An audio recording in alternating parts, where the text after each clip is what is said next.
ఏ బండి తోలినా రాని మజా ఒక ఎన్ఎస్ బైక్ తోలితేనే భలే మజా అనిపిస్తుంది. ఇన్స్టెంట్ పికప్ భలేగా ఉంటుందన్నమాట. ఇది ఎన్ఎస్ 160. నేను కూడా స్టార్టింగ్లో ఎన్ఎస్ అయినా ఇంకా 220 అనే బండి తీసుకునేటోని. కాకపోతే ఆ షోరూంలో ఈ పెద్ద బండ్లు లేవన్నమాట. కాబట్టి నేను 150 తీసుకున్నా పల్సరు.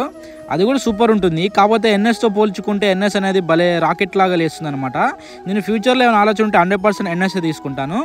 ఈరోజు మనము గ్రేడర్ దగ్గరికి వచ్చాము. చూడండి, ఇంతకుముందు వీడియోలో చెప్పా కదా మనకి ఖాళీ ఉంటే గ్రేడర్ తోలుతాను అనేసి. ఈరోజు మనోడు ఖాళీ ఉందని మనోడు కాల్ చేశాడు అనమాట. ఇప్పుడు మనం సైట్లోకి వచ్చాము. ప్రతిసారి చెప్తా కదా, మీరు ఎక్కడైనా వర్క్ చేసుకునే కాడ ప్రతి ఒక్క వెహికల్ నేర్చుకోండి, భలే మజా అనిపిస్తుంది అనమాట. చూడండి, దీనికి ఒకటే లివర్ ఉంటుంది అనమాట. గేరు ఆపోజిట్, ఫార్వర్డ్కి 6 గేర్లు, రివర్స్కి 6 గేర్లు అనమాట. మామూలుగా ఉండదు. స్పీడ్ కూడా భలే రాకెట్ లాగా లేస్తుంది. మనోడు ఎక్స్ప్లెయిన్ చేస్తున్నాడు పక్క సైడ్ లివర్లు. ఇప్పుడు మనం తాళం పెట్టి బండి స్టార్ట్ చేసుకుందాము. చూడండి, ఇప్పుడు తాళం ఆన్ చేసినాము. దీనికి చిన్నగా పక్కన ఒక డిస్ప్లే ఉంటుంది. ఆ డిస్ప్లేలో మనకి చూడాలి.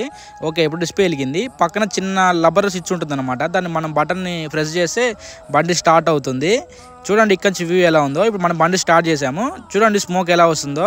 దీని హైట్ మాత్రం 2nd ఫ్లోర్ అంత ఉంటుంది. వెనక ఇంజన్ కూడా చాలా పెద్దది అనుకుంటా. నేను ఇంజన్ దగ్గరికి ఎప్పుడైనా వెళ్ళినప్పుడు వీడియో తీస్తాను. ఇప్పుడు ప్రస్తుతానికి మనోడికి వర్క్ ఉంది కాబట్టి మనం జస్ట్ అసలు ఎట్లా ఉంటుంది అనేసి చూస్తున్నాము. ఎందుకంటే ఈ బండి మనం ఫస్ట్ టైం అంటారు ఎక్కడము. దీనికి ముందుకి 6 గేర్లు ఉంటాయి, వెనక్కి 6 గేర్లు ఉంటాయి. ఇంతకుముందు చెప్పా కదా. ముందు రోడ్ రోలర్ చూడండి వర్క్ చేస్తుంది. ఇప్పుడు మధ్యలో బ్లేడ్ అనేది మనం స్ట్రైట్ చేసుకుందాము. ఎందుకంటే సైడ్ అటు ఇటు డ్రైన్ ఉందన్నమాట. కాబట్టి మనము ఓన్లీ తోలుతున్నాం కాబట్టి దాన్ని సెంటర్ చేసుకున్నాము. చాలా జాగ్రత్తగా తోలుకోవాలి. ఎందుకంటే ఈ వెహికల్కి బ్రేకులు లేవు అనమాట. అంటే ఈ వెహికల్కి లేవు. మనోడు ముందుకు వెళ్తే వెనక్కి వెళ్తాడు, వెనక్కి వెళ్తే ముందుకు వెళ్తాడు. ఆపుకోవడం అట్లాగే ఆపుకుంటాడు అనమాట. ఎందుకంటే మనోడు ఎప్పటి నుంచో చేస్తున్నాడు.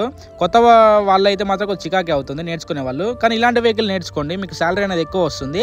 ఇప్పుడు చూడండి, మనం వెనక్కి ముందుకు వెళ్తున్నాము. వెనక 4 టైర్లు ఉంటాయి, ముందు 2 టైర్లు ఉంటాయి, మొత్తం 6 టైర్లు. భలే మజా వస్తుంది అనమాట ఇంత పెద్ద వెహికల్ తోలితే మాత్రం. చూడండి చాలు, ఇప్పుడు మన బండికి ఒక అవగాహన వచ్చింది బండి ఎలా ఉంటుందనేసి. మీరు కూడా నేర్చుకోవాలనుకుంటే ఇలాంటి వెహికల్ నేర్చుకోండి. ఓకే ఫ్రెండ్స్, మళ్ళీ కలుద్దాం తర్వాత వీడియోతో. బాయ్.